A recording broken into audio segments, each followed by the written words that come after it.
Welcome to St Martin in the Fields, and welcome to Great Sacred Music, and Happy All Souls. Well, in fact, not Happy All Souls, because All Souls is, as it's properly called in the Anglican Communion, the commemoration of the faithful departed, is a day for being really, really sad and incredibly Catholic. So we're going to keep those two things in mind for the next half hour. You may have woken up this morning and said to yourself, it's All Souls. Why is All Souls not celebrated in Easter season? Because you'd think it's about the resurrection of the dead. Therefore, it should be celebrated Easter season. The answer to that question, I don't know if it was the question you woke up with this morning or not, but the answer to that question gives an insight to the power of the monastery of Cluny, the great Benedictine monastery in France, in Burgundy, in the Middle Ages, because in 998, Odilo, abbot of Cluny, decided that all the monasteries founded by Cluny would move the celebration of All Souls to the 2nd of November. And he was such an influential man, and Cluny was such an influential monastery, that the whole church moved, except the Orthodox Church, who still mark All Souls in Easter. If you know your books of Maccabees, you'll know that in 2nd Maccabees, in the Apocrypha, there's a passage that encourages the efficacy of prayers for the dead. The practice goes back to catacombs times, the very beginning of the Christian church, and it's mentioned by Tertullian, the great early church historian, theologian round about 200 AD, but it's obviously a very controversial practice, and if you're very, very Protestant, you think it's absolutely terrible, because it takes away from the saving efficacy of Christ's crucifixion and resurrection and belief in his name. But if you're very, very Catholic, you think it's absolutely marvelous. Now, we're going to start by singing a suitably really, really sad hymn together. It's our tradition at All Souls, a tradition of Great Sacred Music, always to sing a hymn at the beginning together and towards the end as well. Be Still My Soul, which you can find on the inside of your sheets. If you haven't got a sheet, they're available 2/3 of the way towards the back as you came in. This was written in 1752 by a woman called Katharina Schlegel. If you know who she was, you're doing better than pretty much anyone else. No one really knows who she was. The person we've really got to thank for this hymn is Jane Borthwick, who translated it in 1855, and we know quite a bit about Jane. She was a member of the Free Church of Scotland. She published 69 translations of hymns with her equally prolific sister in a volume called Hymns from the Land of Luther. She lived in Switzerland, also published Alpine Lyrics in 1875, a real Germanophile, and was very much involved with the Moravian mission in Labrador in Canada, so quite exotic missionary work as well. This originally had a tune composed specially for it called St. Helen, but it took off when it was set to Finlandia by a Presbyterian publication in the United States. As you probably know, Finlandia was written by John Sibelius during the Finnish struggle for independence from Russia in 1899. We'll remain seated, the voices will stand as we sing very sadly, Be Still My Soul.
Well, we're now going to hear Hubert Parry's setting of Lord, Let Me Know My End. That's to say, verses from Psalm 39, beginning at verse 4.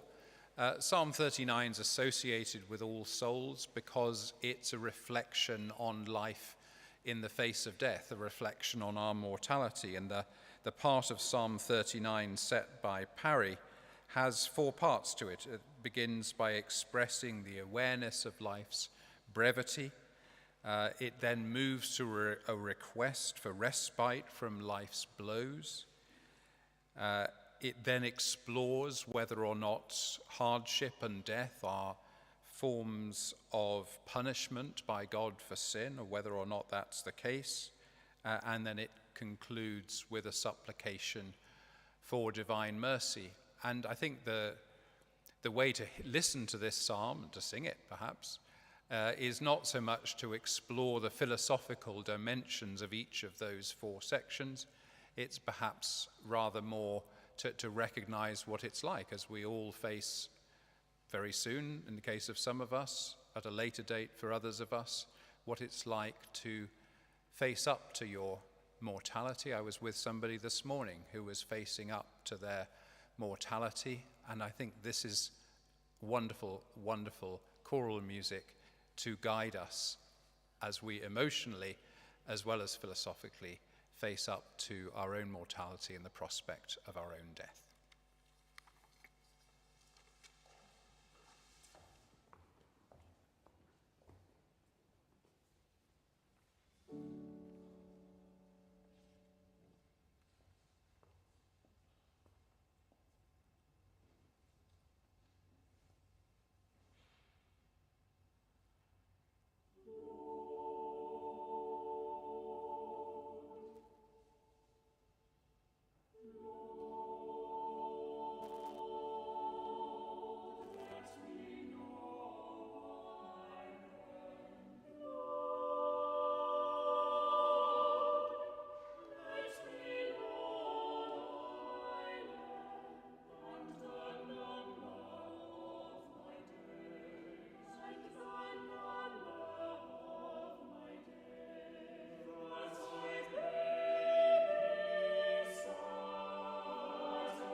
Well, you've got to remember he's the same guy that composed I Was Glad, so he had a pretty wide emotional range, I think it's fair to say.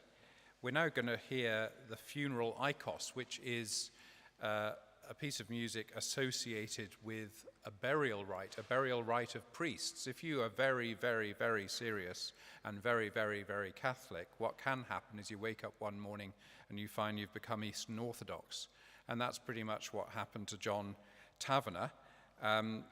And when he was 37 in 1981, he composed this remarkable piece inspired by Stravinsky, but fortunately not quite as sophisticated as Stravinsky. Much of it's in unison, allowing us to sense the full impact of the words and that sense of solidarity of priests joining the communion of saints that comes through very strongly in this piece, very, very somber.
Well, I'll tell you something you didn't know.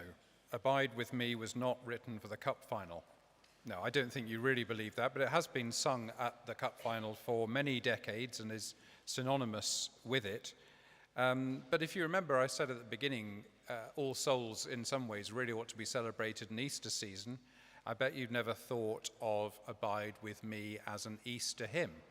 But actually, if you think about the words of the Emmaus story, when Jesus is walking with the two companions on the road to Emmaus, they say, "Abide with us, for the day is fast ending." And that's on the evening of Easter Day, and he was made known to them famously in the breaking of the bread. So Abide with Me is originally an Easter hymn. H.F. Lyte wrote it very shortly before he himself died, very much influenced by Henry Vaughan's poems. You know the anthem, "My Soul, There Is a Country," based on a Henry Vaughan poem.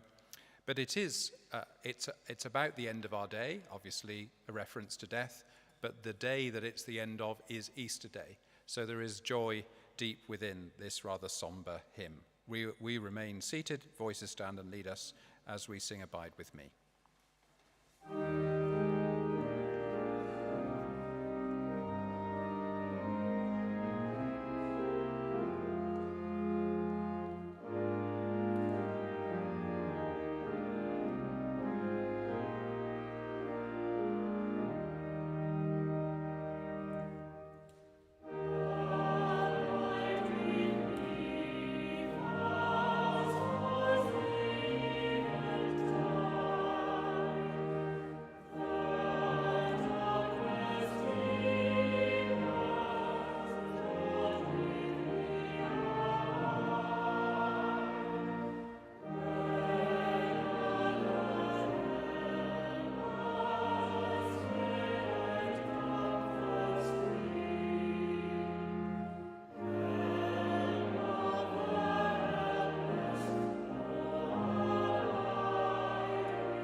Now, we're coming to the end of Great Sacred Music for this week. I hope you've enjoyed yourself. You can't really call it enjoyed, can you? But I hope you feel ennobled and more in touch with your mortality after half an hour together.